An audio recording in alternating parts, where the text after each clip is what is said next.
Matagumpay na natapos ng BINI ang 3 gabing sold out sa kanilang napaka-engranding BINIverse concert na ginanap sa Araneta Coliseum. At nakaka-proud na makitang may mga ilang foreigners ang dumayo at ilang mga OFW ang umuwi upang masaksihan ang malaking concert na ito. At marami ang na-excite sa susunod nilang konsyerto na magaganap sa Philippine Arena. Pero hindi natin yan pag-uusapan sa videong ito. Dahil ating pag-uusapan, ano ang ginawa ng BINI pagkatapos ng concert. Talaga nga namang walang humpay ang mga Blooms sa pagsubaybay sa kanilang mga bias. Dahil pagkatapos ng 3 araw na Grand BINIverse concert, agad nagtungo si BINI Aya sa Alpas, La Union para ibahagi ang kanyang Christmas magic. Ang presensya ni BINI Aya ay parang regalo ng Pasko sa komunidad ng mga mangingisda kung saan siya nagbigay ng mga grocery item at nagbigay rin ng saya at ngiti sa mga tao sa komunidad. At bilang tagapangalaga rin ng kalikasan, nagtanim din si BINI Aya ng mga puno ng bakawan at nagsagawa ng paglilinis ng dalampasigan kasama ang mga Aya advocacy team at mga tao sa komunidad. At dahil dyan, nagpapahiwatig ito ng kanyang dedikasyon sa pangangalaga sa kapaligiran. Ipinapakita nito ang kanyang pagtataguyod para mapanatili pa ring mapraktis ito at ang pakikipag-ugnayan sa mga komunidad. Ang advokasiyang ito ay isang magandang halimbawa sa ibang mga kabataan na maging isang inspirasyon ang mga ginagawa ni Aya. Ang mga kilos at pahayag ni BINI Aya ay nagpapahiwatig ng kanyang pangako sa pagtataguyod ng paggalang, pag-unawa at maging responsibilidad sa kapaligiran. At patuloy niyang tinataguyod ang mga values na ito sa kanyang personal na buhay at sa pamamagitan ng kanyang trabaho bilang isang P-pop idol.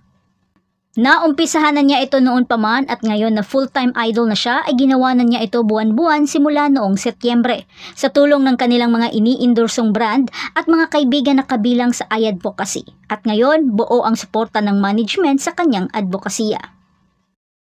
Dumalo naman ang dalawa sa membro ng BINI na sina Maloy at Joanna sa Mix Music Award 2024 at nakakuha ng parangal na Pop Video of the Year sa kantang Salamin Salamin at Song of the Year sa kantang Pantropiko. Sa kabilang banda, hindi naman maiwasang pagkaguluhan sina Colette at Staco sa mall habang nagsha-shopping sa pen shop. Hindi mapigilan ng ibang mga Blooms na di mapansin ang dalawa dahil sa kanilang angking ganda. Nagmistulang meet and greet agad sa labas ng pen shop kaya mga tao dinumog sila at halos hindi makalabas sa mall. Pagkatapos na maikling meet and greet ng BINI sa Modest ay dumiretso naman ang BINI sa Teatro Kapamilya na Tabing Ilog Musical noong Biyernes para suportahan ang kanilang leader na si BINI Joanna.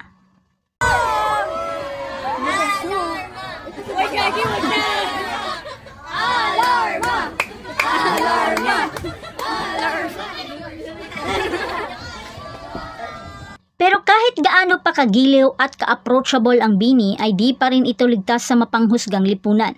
Lalo na si BINI Colette na kamakailan lang ay mayroon isang komento na kumuha sa kanyang atensyon. LOL, PH Arena without an album? Are you kidding me?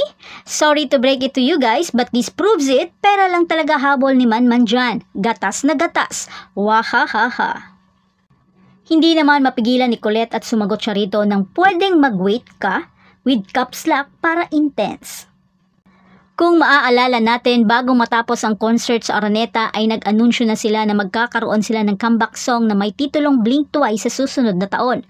Pero ito ay nagkaroon ng komosyon sa social media at uminit palalo ang diskusyon patungkol rito.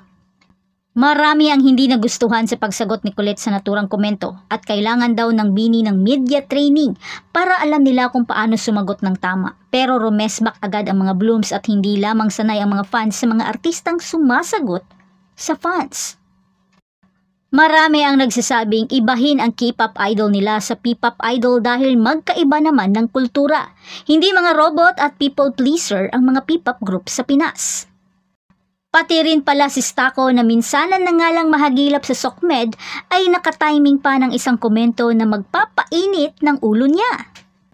Pero gayon pa man, rumispeto pa rin tayo sa kanilang pribadong buhay at bigyang space at hayaan silang makahinga sa mundo nilang maingay. Tao rin sila at napapagod rin. Ikaw, anong masasabi mo tungkol rito?